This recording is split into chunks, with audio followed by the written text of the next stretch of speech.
Bueno, jóvenes, buenos días. Vamos a comenzar la clase y vamos a ver, continuando con transformaciones, a qué llamamos núcleo e imagen en una transformación lineal. Vamos a ver que ambos son subespacios. El núcleo es un subespacio del dominio, la imagen un subespacio del codominio, y como subespacios tienen base y dimensión. Pero todo eso hemos visto ya cómo se determina la base y la dimensión de subespacios. O sea que son temas que en realidad solamente hay que ver qué proceso se aplica, pero en el fondo ya conocemos muchos de ellos. Entonces veamos, y voy a compartir para esto pantalla. Y ahí tenemos lo que vamos a ver hoy día, núcleo e imagen de una transformación lineal. Si no hay dudas, no hay preguntas, comenzamos inmediatamente a explicar el tema. Y lo que tenemos es una transformación que ya hemos visto cuando es lineal. Y hemos dicho que una transformación es lineal cuando cumple dos condiciones: preserva la suma y preserva la multiplicación por escalar. Entonces yo tengo una transformación denominada F que relaciona B con W. B es el dominio, W es el codominio. O sea, este primer espacio vectorial está relacionado con este segundo espacio vectorial. ¿A través de qué? A través de esa transformación lineal. ¿Qué es el núcleo de esa transformación lineal? Es el conjunto de vectores que a través de F son llevados al vector cero. Así de simple y sencillo. O sea, nosotros vemos que el núcleo de esa transformación lineal es el conjunto, todos estos vectores que están acá adentro, y que a través de F son llevados ¿dónde? Al vector cero del codominio. Y eso es lo que dice la definición. La definición nos dice exactamente eso que estoy diciendo. El núcleo, denominado kernel o espacio nulo, es el conjunto de vectores pertenecientes a B y que a través de F tienen como imagen el vector cero de W, como se representa por KER en forma simplificada, el ker de F. Entonces, el ker de F es el conjunto de vectores que pertenecen a B y que a través de F son llevados al vector cero. Todo vector que está en el núcleo está siendo llevado al vector cero del codominio. Eso es importante que recordemos. ¿Y qué es la imagen? Como todos los vectores del dominio tienen su imagen a través de F, el conjunto de todas las imágenes es lo que representa la imagen de la transformación. En síntesis, el núcleo es un subconjunto del dominio y la imagen es un subconjunto del codominio. Pero vamos a ver a través del teorema número 2 que esos subconjuntos son en realidad subespacios.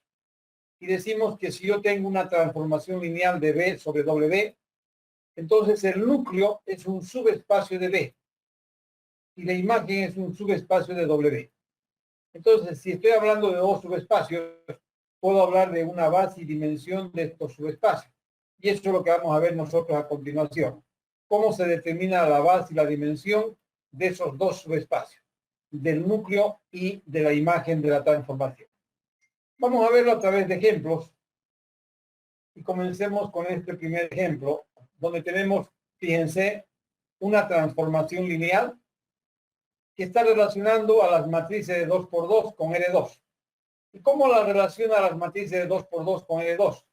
Que toda matriz de 2 por 2 convierte a través de F, se convierte a través de F en un vector de R2. ¿Cómo? Con esta fórmula.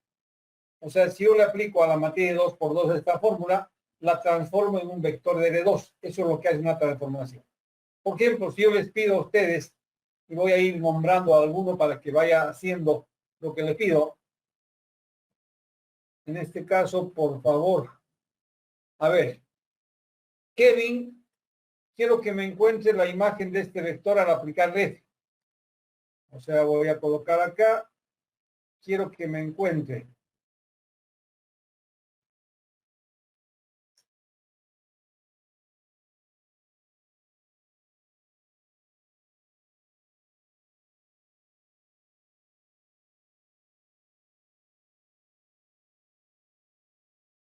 ¿Cuál sería la imagen de ese vector al aplicarle F?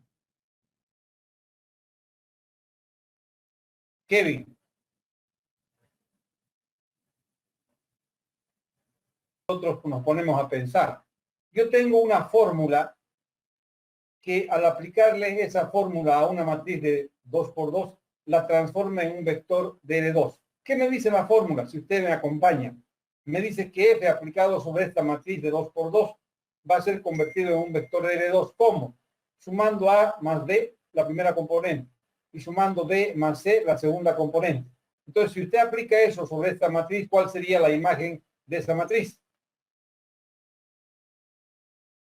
Sería 1 más 4. ¿Cuánto le da 1 más 4? 5. 5.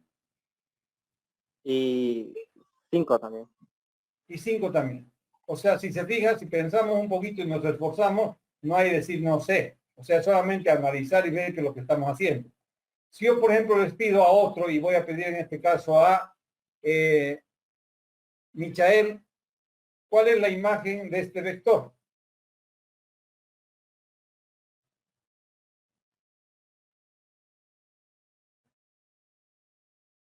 ¿Cuál es la imagen de ese vector? 5 y menos 2. Menos 2, perfecto. O sea, simplemente aplicarle la fórmula, sumamos A más B, la primera componente, y B más C, la segunda componente, con los datos que tenemos en la matriz. O sea que todos sabemos cómo calcular la imagen a través de F de una matriz y convertir esa matriz en un vector de L2, de acuerdo a esa fórmula que estamos definiendo. Perfecto. Eso es lo que hace esta transformación. Convierte a las matrices de 2 por 2 en vectores de L2. ¿Qué queremos nosotros encontrar? Una base y la dimensión de la imagen de F y una base y la dimensión del núcleo de F, de esa transformación. Y eso es lo nuevo que estamos ahora queriendo mostrarles. Cómo se encuentra la base y la dimensión de el núcleo y de la imagen de una transformación lineal. Y vamos a comenzar con la imagen. O sea, son procesos. Si ustedes entienden y aplican el proceso, no hay cómo nos equivoquemos después con cualquier transformación lineal que tengamos. ¿Qué me dice el proceso? Fíjense, nosotros tenemos que estoy relacionando las matrices de 2 por 2 con L2. ¿Qué hago? Este es el dominio. Tomamos una base del dominio. Y si yo estoy escogiendo la base, lógicamente voy a escoger la más sencilla. ¿Cuál es la más sencilla de las bases? La base usual de las matrices de 2 por 2. Entonces tomamos la base usual de las matrices de 2 por 2, que son estas matrices. Esas 4 matrices forman la base usual de las matrices de 2 por 2. ¿Qué hago ahora? Le aplico F a cada uno de los vectores y encuentro sus imágenes. O sea, ¿cuál es la imagen de E sub 1 al aplicarle F? Me da este vector. ¿Cuál es la imagen de E sub 2 al aplicarle F? Me da este vector. Y así sucesivamente. ¿Y qué decimos nosotros? Que estas imágenes generan a la imagen de E. O sea, tengo un subespacio, que es este, generado por este conjunto de vectores. ¿Cómo determino la base y la dimensión de un subespacio generado por un conjunto de vectores?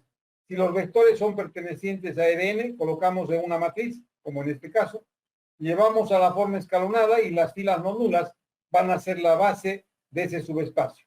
Y el número de filas no nulas va a ser la dimensión. Tenemos exactamente eso. Como tenemos que las imágenes de estos vectores son estos vectores en L2, coloco en una matriz, llevo a la forma escalonada, la dimensión va a ser 2, porque 2 filas no se anulan. ¿Y cuál va a ser la base? Esta convertida como vector de L2. Entonces W sub 1, 1, 0 y W sub 2, 0. Entonces ahí tenemos nosotros la base y la dimensión de ese primer subespacio que hemos llamado de imagen.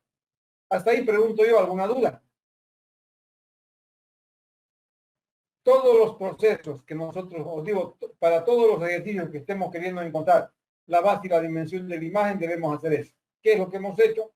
Tomar una base, generalmente la base usual del dominio, encontrar sus imágenes al aplicarle F, y estas imágenes van a generar a la imagen de F. Puede ocurrir, como en este caso, que las imágenes sean vectores en L2, directamente hacemos. Pero si estas imágenes no fueran vectores en Rn, ¿qué debo hacer? Debo trabajar con el espacio isomorfo. Eso ya sabemos. Vamos ahora al núcleo. Y en el núcleo de F empleamos la otra forma de encontrar la base y la dimensión de un subespacio. ¿Qué tenemos que hacer? Lo mismo que hemos hecho en el anterior caso. Tomamos un vector genérico del dominio, o sea, una matriz genérica. Y voy a suponer que esa matriz pertenece al núcleo. Entonces, si nosotros hemos tomado un vector genérico del dominio y le aplicamos F hay una fórmula.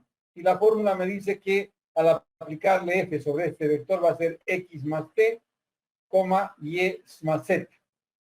Pero además, como sabemos que ese vector que estoy tomando pertenece al núcleo, ¿y qué hemos dicho del núcleo? Que todo vector que está en el núcleo a través de la transformación es llevado al vector z.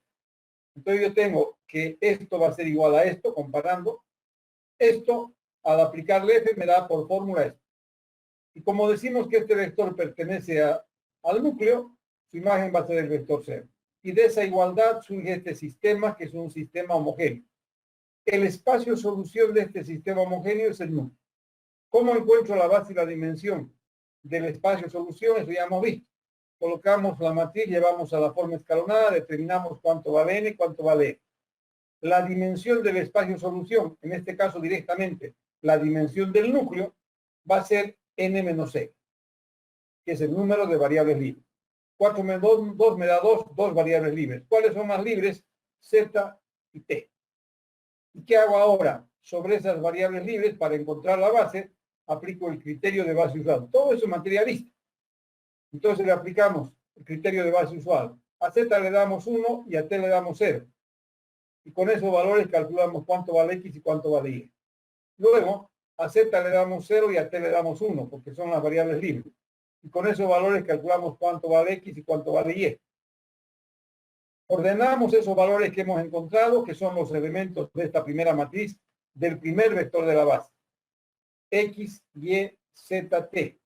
X, Y, Z, T. El primer vector de la base tiene estos elementos. Esa es la primera matriz. El segundo vector, que sería la segunda matriz, hacemos lo mismo. Con Z igual a 0 y T igual a 1, calculamos cuánto vale Y, cuánto vale X, y con estos valores ordenando son los elementos de la segunda matriz. La dimensión del núcleo es 2 y la base son esas dos matrices. Ustedes pueden verificar que acá adentro está el núcleo, por eso que las bases son matrices. Y acá adentro está la imagen, por eso que la base de la imagen son vectores en L2. Y los subespacios, si ustedes analizan ahora, que hemos encontrado, tienen una característica muy importante. ¿Cuál es la dimensión de este espacio vectorial? Es 4. Si ustedes analizan la dimensión de la imagen, habíamos encontrado 2. Y la dimensión del núcleo acabamos de encontrar que también es 2. La suma de la dimensión del núcleo más la dimensión de la imagen me da 4, que es la dimensión del dominio. Eso no es una casualidad, es un teorema y nos permite en cualquier ejercicio verificar si lo que hemos hecho está correcto o no, por lo menos dimensionalmente. ¿Qué nos dice el teorema? Si B es un espacio vectorial de dimensión finita y f de B sobre U es una transformación lineal, entonces la dimensión de B es igual a la dimensión del núcleo más la dimensión de la imagen de F. Es lo que hemos verificado en este ejemplo. La dimensión del núcleo era 2, la dimensión de la imagen 2. 2 más 2, 4, es la dimensión del dominio, que son las matrices de 2 por 2. Esto dimensionalmente tiene que verificarse en cualquier ejercicio de transformación de lineal.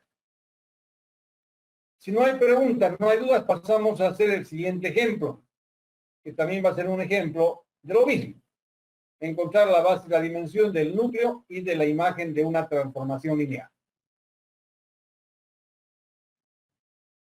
¿Qué tenemos acá? Tengo una transformación de L3 sobre P2. ¿Cómo está definido esta transformación? Todo vector de L3 es transformado en un polinomio de esta manera. A ver si hemos entendido. Si yo les pido, por ejemplo, a ver, voy a pedirle a Miguel Ángel, dígame cuál es la imagen de este vector.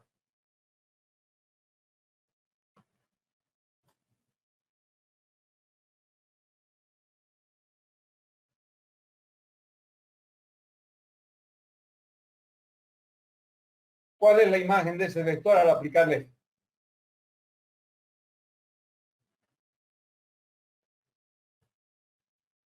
Miguel Ángel, si está despierto, por favor, ¿cuál es la imagen de este vector al aplicarle?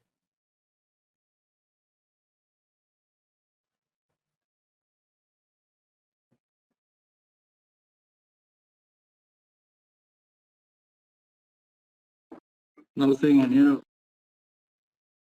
A ver, Kevin, denle una mano.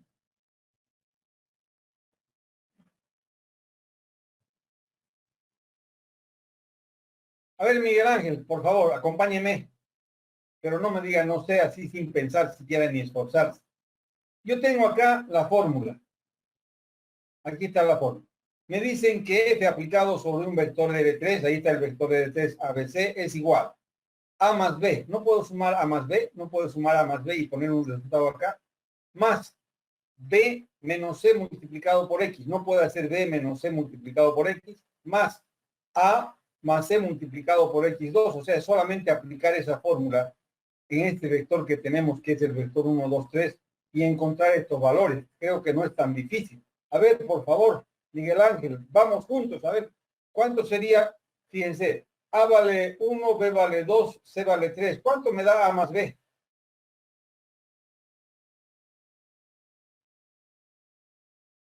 1 más 2. 1 más 1 2. más 2, ¿cuánto le da 1 más 2? 3. O sea, 1 más 2 es 3. Más, coloquemos inicialmente más, no sé si va a ser más o menos. ¿Qué tenemos? B. ¿Cuánto vale B? Vale 2. 2. 2 menos Después 3. menos C. 2 menos 3. Todo esto multiplicado por X. O sea que si hago 2 menos 3, ¿qué me va a dar? Menos X. Entonces todo eso voy a borrar y sería simplemente menos X.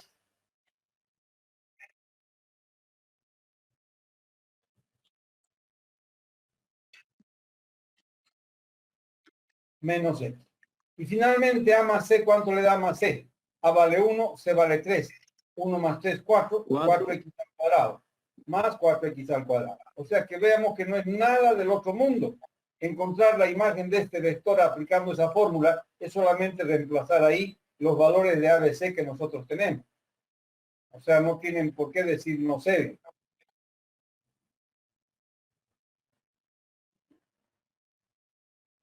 A ver, quiero ahora que me haga... vamos a ver, porque las mujeres son más vivas que los hombres. No tengo una sola mujer en el grupo. Bueno. Juan Pablo Gutiérrez. Encuéntrenme la imagen de este vector.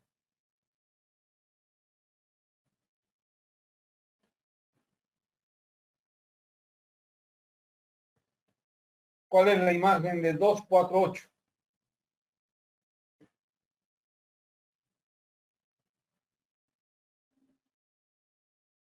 Juan Pablo. Ok, ¿me escucha? Sí, lo escucho. Va a ser A más B 6 más B menos C, que sería 4 menos 8, sería menos 4, Menos 4X. multiplicado por X, más, más 2, 2 más 8, 10, multiplicado por X al cuadrado. Perfecto. O sea, fíjense ustedes, este vector de B3 lo he transformado en un polinomio de P2. ¿Cuál es el polinomio? Es este. ¿Siendo qué? Siendo la fórmula. O sea, eso es lo que nosotros vemos que esa transformación realiza. Cualquier vector de R3 lo transforma en un polinomio de P2. ¿Qué quiero encontrar ahora? Quiero encontrar la base y la dimensión de esta transformación de la imagen y la base y la dimensión del núcleo. Entonces vamos a aplicar ahora los procedimientos que hemos dado. Comencemos con la imagen. Y para encontrar la base y la dimensión de la imagen que habíamos dicho hace un momento, que tomamos del dominio una base. Y como yo estoy escogiendo la base, siempre voy a escoger la más sencilla. ¿Y cuál es la más sencilla? La base usual. Entonces, por eso estamos diciendo que se toma la base usual de R3, que es el dominio. La base usual son estos vectores. E1, E2 y E3 que ya conocemos. ¿Qué hacemos ahora? Le aplicamos F a cada uno de esos vectores. ¿Qué significa esto? Encuentro cuánto vale la imagen de E1. Si E1 tiene 1, 0, 0 como componentes, ¿cuál va a ser su imagen? Nos va a dar 1 más X al cuadrado. 1 más x al cuadrado. Si el vector E sub 2 tiene componentes 0, 1, 1, B vale 1 y el resto vale 0, ¿qué nos va a dar? 1 más x. 1 más x. Y la imagen de E sub 2 al aplicarle F como C vale 1, ¿qué nos va a dar? Menos x más x al cuadrado. Menos x más x al cuadrado. Y sabemos ahora que estas imágenes generan a la imagen de F. Yo tengo un subespacio generado por un conjunto de vectores, pero que no son vectores en Rn. ¿Por qué? Porque son polinomios. Entonces, para poder encontrar la base y la dimensión, ¿qué debo hacer? Debo trabajar con su espacio isomorfo. Y para trabajar con el espacio isomorfo voy a tomar una base, la base usual de P2. Y con esa base usual encuentro estos vectores de coordenadas. El vector de coordenadas de esta primera imagen con relación a esa base sería 1, 0, 1. El vector de coordenadas de esta segunda imagen con relación a la base usual, ¿qué sería? 1, 1, 0. Y el vector de coordenadas de la tercera imagen con relación a la base usual B va a ser 0, menos 1 y 1. ¿Qué tenemos ahora? Ya no tenemos polinomios. Tenemos vectores en L3. Colocamos en una matriz, llevamos a la forma escalonada y el número de filas que no se anula es la dimensión y las filas que no se anulan van a formar la base. ¿Cómo? Volviendo al espacio original. No se olviden que estamos en el isomorfo. Hay que volver al espacio original. Entonces, ¿qué hacemos en este caso? La dimensión, como es un número, va a ser 2. ¿Cuál va a ser la base? Este vector de R3, volvemos a un polinomio de P2. ¿Qué va a ser? 1 más x al cuadrado. Y el segundo vector sería x menos x al cuadrado. Entonces tenemos P1 y P2. Esos dos vectores forman la base de la imagen de F. La dimensión es 2. Hemos seguido exactamente el mismo criterio del ejemplo anterior. Para el núcleo, lo mismo. ¿Qué hago? Tomo un vector genérico del dominio, el dominio es R3. Entonces tomamos un vector genérico del dominio. Pero suponemos que ese vector pertenece al núcleo de F. Nosotros sabemos que si yo le aplico F a este vector, por fórmula va a ser igual a esto. Pero por la definición del núcleo, cuando yo aplico la transformación sobre un vector que está en el núcleo, ¿qué me da como imagen? El vector 0. De esa igualdad surge este sistema, igualando con coeficientes A más B igual a 0, B menos C igual a 0 y A más C igual a 0. Y acá tengo un sistema homogéneo que debo resolver. Llevo a la forma escalonada, encuentro N y encuentro R, y con esos valores de N y R encontramos la dimensión del espacio solución. En último análisis, la dimensión de este espacio solución es la dimensión del núcleo. Entonces, la dimensión del núcleo va a ser N menos R, que sería 2. Y tenemos una variable libre, y la libre viene a ser justamente C. Como tenemos una variable libre, a esa variable libre le damos un valor distinto de 0, no 0, y calculamos las otras dos. Entonces, si C vale 1, B vale 1, y si B vale 1 y C vale 1, acá en esta ecuación determinamos que A vale menos 1. ¿Qué tengo? Tengo las componentes del único vector que va a estar en la base del núcleo. Porque la dimensión del núcleo es 1, va a tener un solo vector. Y ahí tenemos la base y la dimensión del núcleo de esa transformación.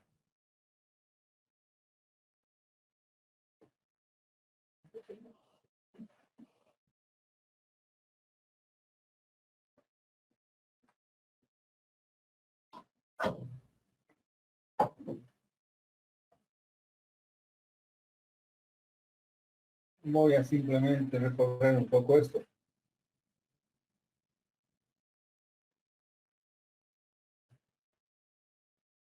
Y si nosotros verificamos dimensionalmente la dimensión del núcleo más la dimensión de la imagen, ¿cuánto nos da? La dimensión del núcleo es 1, la dimensión de la imagen es 2. 2 más 1 me da 3. ¿Qué tenemos nosotros? Tenemos la transformación que es de R3 sobre P2. La dimensión del dominio es 3, que es igual a la dimensión del núcleo más la dimensión de la imagen. Eso siempre va a ocurrir. Si eso no ocurre, algo está mal. La dimensión de R3, que es el dominio, es igual a la dimensión de la imagen más la dimensión del núcleo. Eso dimensionalmente tiene que cumplirse siempre en una transformación lineal. Con esto hemos encontrado la base de la dimensión del núcleo y de la imagen de ese segundo ejemplo. Veamos un tercer ejemplo, un ejemplo un poco especial, porque es una transformación también especial. Nosotros habíamos visto en las clases anteriores que cualquier matriz puede ser considerada como una transformación lineal. Si la matriz es de 3 por 2, la transformación lineal va a ser de R2 sobre R3. La transformación lineal va a ser de R2 sobre R3. ¿Cuáles son las condiciones? Que los vectores que participan en R2 y en R3 sean vectores columna y que la definición de T aplicado sobre un vector sea el producto de la matriz por el vector. Esto que está escrito acá son las condiciones para poder considerar una matriz como una transformación lineal. ¿Qué me piden? Encontrar el núcleo de esa transformación y la imagen de esa transformación. Para encontrar el núcleo, tomamos un vector genérico del dominio. El dominio es R2. Este es el vector genérico. Pero lo tomamos como vector columna, porque son una de las condiciones. ¿Qué hago ahora? Le aplico T a ese vector. Por fórmula va a ser igual a la matriz por B. Pero como ese vector estoy suponiendo que pertenece al núcleo, su imagen va a ser el vector C. De este producto de esas dos matrices igualado con esto, surge este sistema, un sistema homogéneo. Si ustedes resuelven ese sistema homogéneo, van a encontrar que la dimensión es 0 y que la base es este vector C. No está resuelto ahí, eso son cosas que ya hemos visto. Entonces ya tengo la base y la dimensión del núcleo de esa transformación. Si la dimensión del núcleo es 0, yo les pregunto, ¿cuál va a ser la dimensión de la imagen? Antes de calcular siquiera. Yo sé que la dimensión del núcleo vale 0. ¿Cuál va a ser la dimensión de la imagen?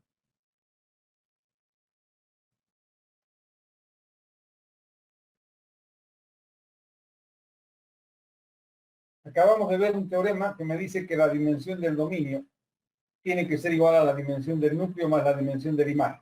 Si tengo que la dimensión del núcleo es 0 y la dimensión del dominio es 2, ¿cuánto va a tener que ser la dimensión de la imagen? 2, para que cierre esa ecuación. O sea, no estoy pidiéndoles nada del otro mundo. Entonces, ¿qué tengo? La transformación T, debo encontrar la base y la dimensión de la imagen. ¿Qué hacemos? Tomamos una base, la base usual del dominio. Este es el dominio, solamente que tomamos como vectores columna. Y esa es la base usual del dominio. Le aplicamos T a cada uno de esos vectores. T aplicado sobre este vector, ¿qué va a ser? La matriz multiplicada por el vector y me da este resultado.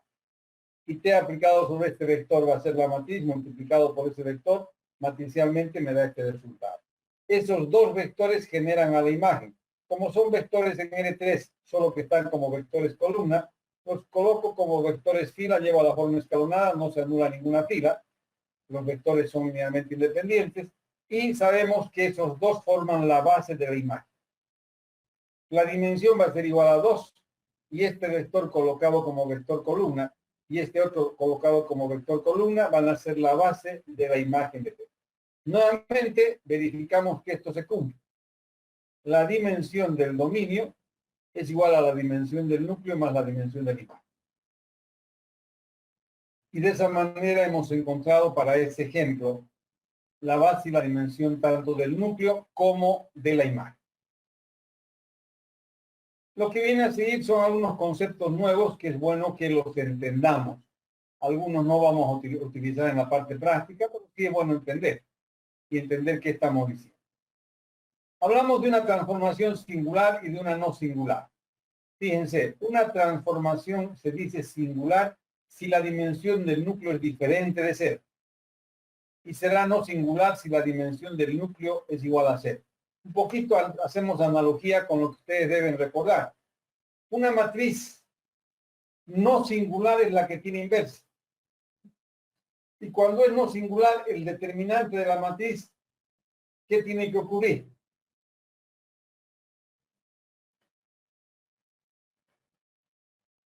O sea, decimos nosotros que una matriz es singular cuando no tiene inversa.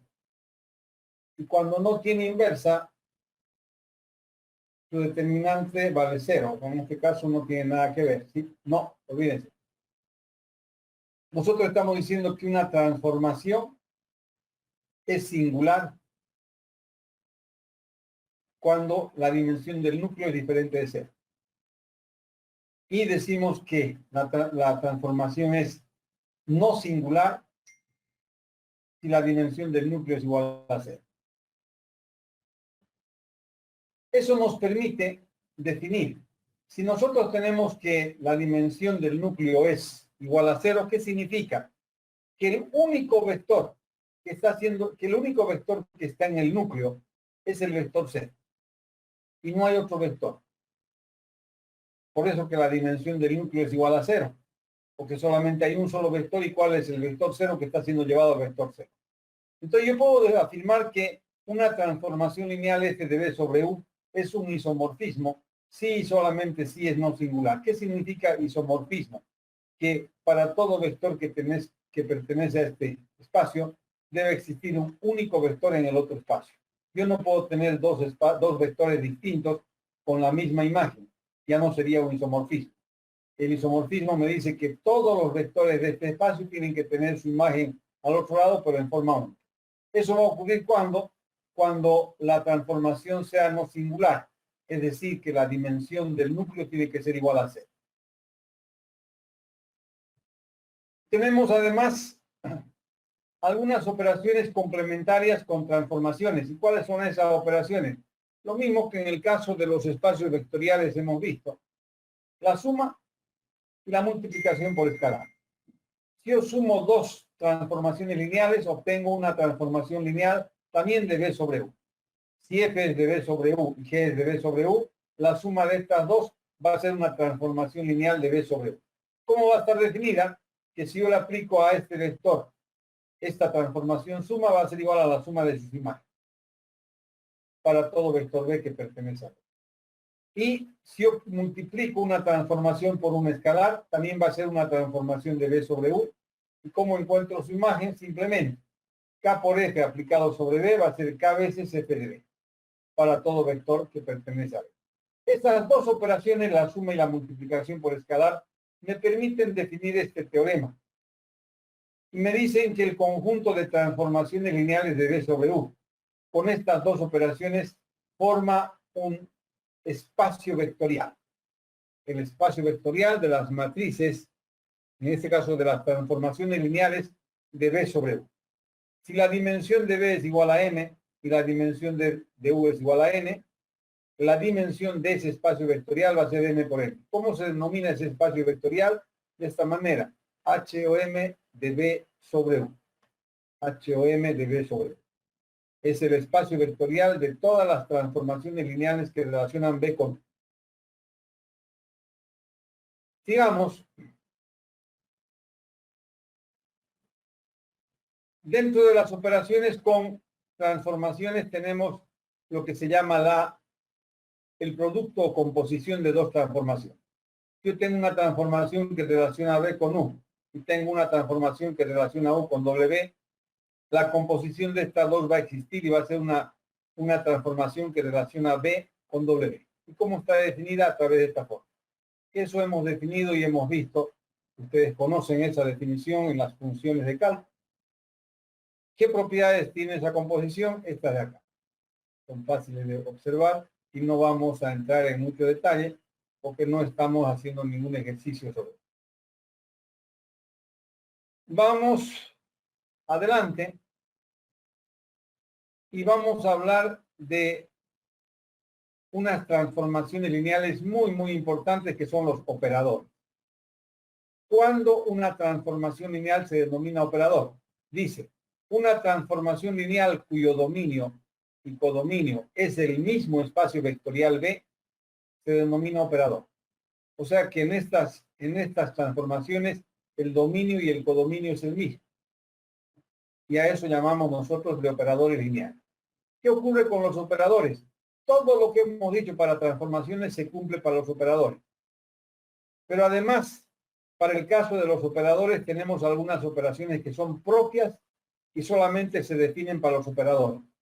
¿Y cuáles son esas operaciones propias de los operadores? Son tres. Dice, los operadores lineales tienen como operaciones propias las siguientes. ¿Cuál es la primera? Las potencias de un operador. ¿Cuál es la siguiente? El polinomio de un operador. Y vamos a ver la última, que es la que nos interesa más, es que un operador puede ser inversible o no. Y si es inversible, ¿cómo encontramos el operador inverso? Vamos a ver a través de un ejemplo. ¿Qué me dice acerca de las potencias de un operador? Si t de b sobre b es un operador lineal, entonces t elevado a la 0 es i. ¿Qué es i? El operador idéntico. T elevado a la 1 es t, t elevado a la 2 es t por t y así sucesivamente. T elevado a la n va a ser la composición de t n veces. Como ya hemos definido la composición, no es difícil darnos cuenta que esa composición existe. Esas potencias cumplen con todas las reglas de potencia y en particular con estas dos que están escritas acá. Pero con todas las reglas de potencia se cumplen en el caso de los operadores. Si yo tengo las potencias de un operador, puedo definir lo que se llama un polinomio en T. ¿Por qué?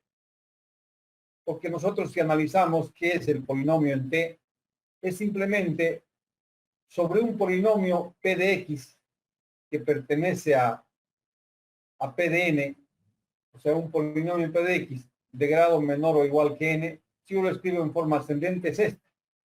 P de X igual a sub 0 más a 1X más a 2X al cuadrado más a NX elevado a la N.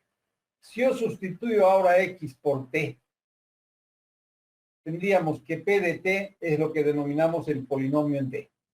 Si yo sustituyo X por T, no se olviden que aquí tenemos A sub 0 por X elevado a la 0. ¿Qué tendríamos?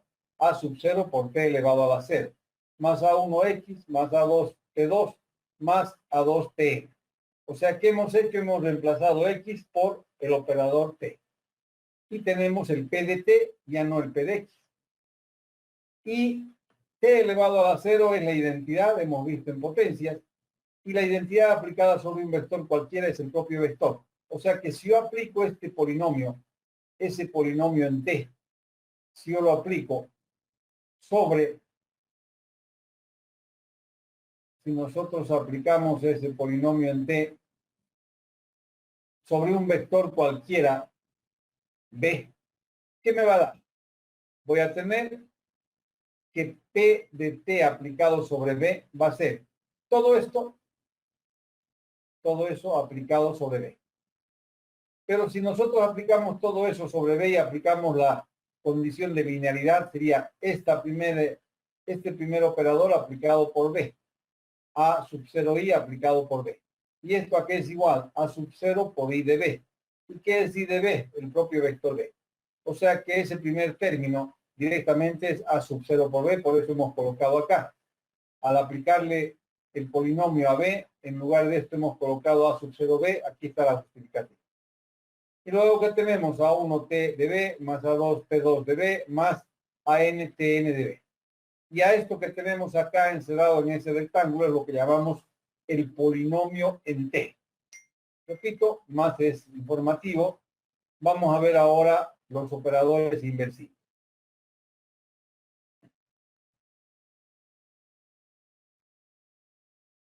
Un operador lineal se dice inversible si tiene un inverso.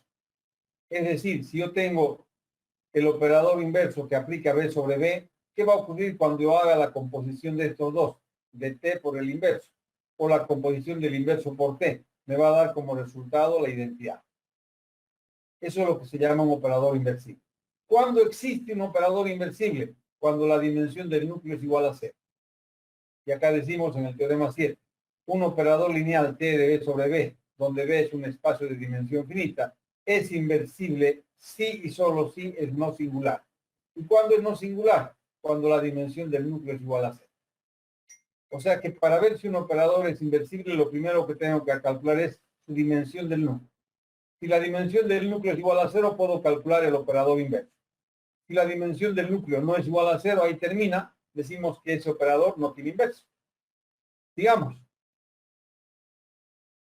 ahí tenemos un ejemplo de cómo podemos determinar el operador inverso de T. T es un operador que relaciona ED2 con ED2. ¿Y cómo lo relaciona? A través de esta forma. O sea que, nuevamente, les pregunto, a ver si hemos entendido, por favor. Dígame, en este caso, Rodrigo Arias. Si yo aplico T sobre este vector 1, 2, deme su imagen.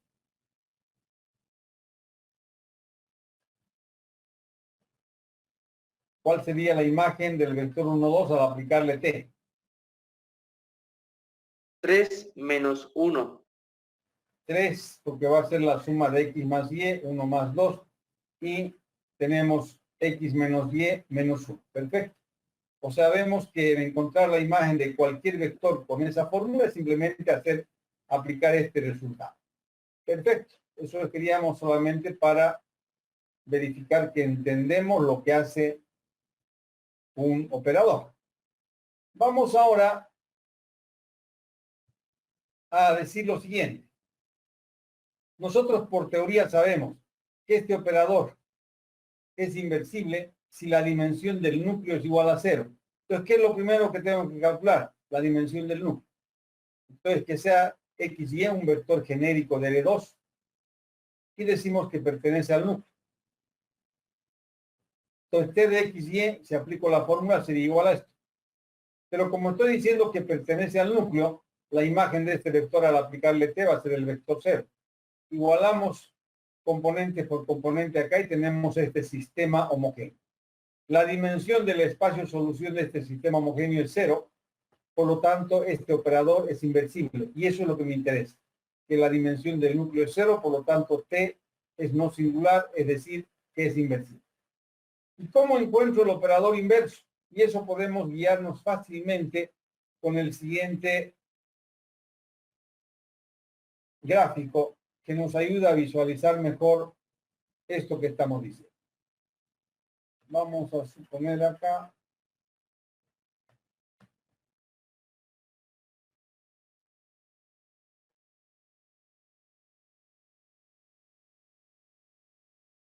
Tenemos el operador de R2 sobre R2. Fíjense, si nosotros le aplicamos a un vector X, Y cualquiera de R2 el operador T, me va a dar su imagen al otro lado. Y la imagen va a ser T de X, Y. Supongamos que llamamos a esa imagen de ST, por darle un nombre. ¿Qué ocurriría si yo aplico el operador inverso, si es que existe, a este vector ST? Si le aplico el operador inverso, me lo va a traer de vuelta y me va a dar XY. O sea que nosotros analíticamente estamos diciendo que si yo aplico T sobre XY, me da ST. Si aplico T sobre XY, me da ST. Y si aplico el operador inverso sobre ST, tiene que darme XY. Y eso es lo que no conocemos. Queremos llegar a esta forma. En otras palabras, quiero expresar X en función de S y T, y quiero expresar Y en función de ST. Para eso, ¿qué tenemos? ¿Con qué contamos? Con el operador T, que aplicado sobre XY tiene una fórmula. T de XY por fórmula es igual a esto. Pero en el gráfico vemos que estoy diciendo que la imagen de XY va a ser ST, en forma general. ¿Qué tengo acá? La igualdad de componentes de vectores en R2. Y tendríamos X más Y igual a S, la primera ecuación. X menos Y igual a T, la segunda ecuación. Y tengo un sistema no homogéneo que debo resolver. ¿Y qué tengo que encontrar acá? ¿Cuánto vale X y cuánto vale Y en función de S y T? Resolviendo este sistema tenemos que X va a ser 1/2 de S más 1/2 de T. Y que Y va a ser igual a 1/2 de S menos 1/2 de T. Está resuelto el sistema, tengo el valor de X y tengo el valor de Y. Reemplazo aquí y tengo el operador inverso. El operador inverso aplicada sobre ST va a ser X que vale esto, copiamos esto, coma Y que tiene este valor, copiamos ese valor. ¿Qué tengo acá? La fórmula del operador inverso. ¿Qué debería ocurrir si todo está correcto? Y aquí vamos a hacer un poquito más abajo. Aquí tenemos espacio. Fíjense qué debería ocurrir. Si yo aplico T sobre 1, 2, creo que alguno de sus compañeros ya me dio la respuesta. ¿Cuánto daba esto? 3 y menos 1. Si está correcto lo que nosotros acabamos de calcular, ¿qué debería ocurrir aplicando el operador inverso sobre 3 y menos 1? ¿Qué debería darme? Debería darme este vector. Como ya tengo una fórmula para ese operador inverso, Y aplicando sobre este vector 3 menos 1, ¿qué me va a dar? Fíjense, 1/2 de S que vale 3 más 1/2 de T que vale menos 1. Esa es la primera componente. Y la segunda componente, 1/2 de S que vale 3 menos 1/2 de T que vale menos 1. Hago operaciones y ¿qué tengo? Tenemos 3 medios menos 1/2 me daría 2 medios que es 1. 3 medios más 1/2 me daría 4 medios que es 2. ¿Qué tenemos? Que efectivamente el operador inverso aplicado sobre 3 menos 1 me vuelve a este vector 1, 2. He encontrado la imagen de 1, 2 al aplicarle T y me da esto. Estamos aquí. Aquí tengo el vector 1, 2, le he aplicado T y estamos aquí con el vector 3 menos 1. Le aplico al vector 3 menos 1 el operador inverso que hemos encontrado y tiene que darme este vector que es el vector 1, 2. Y estamos verificando que sí se cumple. Es bueno que hagamos esa verificación, no es más que hacer operaciones y bastante fáciles con el operador y su inverso.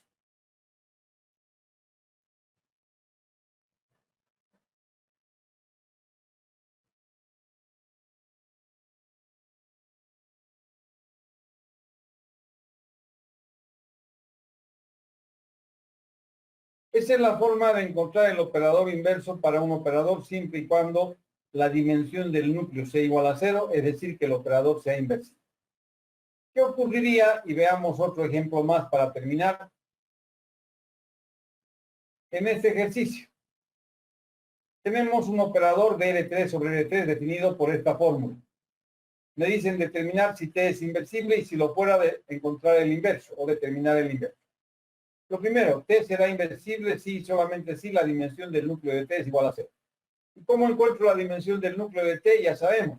Tomamos un vector genérico de L3, en este caso, este vector genérico de L3.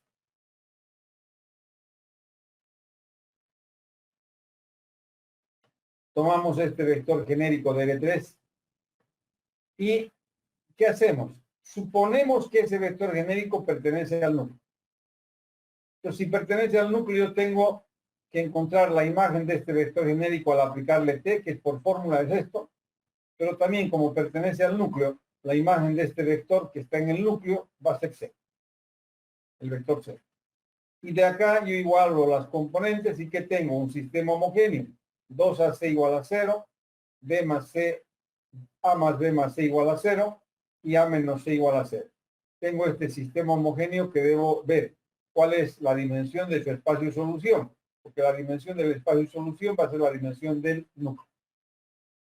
Llevo la matriz a la forma escalonada, tenemos que n vale 3, r vale 2, la dimensión del núcleo va a ser igual a 1. Automáticamente vemos que la dimensión del núcleo no es 0. ¿Qué puedo decir? Que T no es inversible. Como la dimensión del núcleo es igual a 1 distinta de 0, entonces T no es inversible. Y ahí termina. Ya no puedo calcular el inverso porque ese operador no es inversible. O sea, no todo operador es inversible y si es inversible ya sabemos que cómo debemos calcular, que no es muy difícil, es simplemente resolver un sistema no homogéneo. Con esto que acabamos de ver, hemos concluido lo que teníamos que ver en esta clase y vamos a ver la próxima clase, que son justamente el miércoles y el viernes, las dos clases que nos faltan para terminar toda esta unidad. ¿Qué nos falta? Las matrices que representan a los operadores y las matrices que representan a las transformaciones. Y nos faltaría el cambio de base. Con todo eso terminamos transformaciones y tendríamos que evaluar como un examen final todos los temas de la materia, pero con mayor porcentaje de participación, esto último que hemos visto, que son las transformaciones. Eso ya vamos a indicar cuando marquemos el examen qué características va a tener. Si no hay preguntas, no hay dudas, vamos a quedar acá. Y la próxima clase continuamos hablando de transformaciones lineales. Ingeniero, esto, disculpe, ¿no sabe si el otro semestre va a ser presencial ya las clases o va a seguir así? No sabemos, o sea, eso es, ahí es una pregunta que me agarra en corto porque no sabemos qué van a definir, si van a continuar virtualmente o se va a hacer ya presencialmente. Yo creo que ya debe ser presencialmente. Ya, ingeniero, gracias. Inclusive hay la opción del examen final, que ya se puede hacer presencialmente, hay bastante aceptación al respecto, pero como les digo, no tenemos ninguna definición acerca de las autoridades y del ICU, ¿no?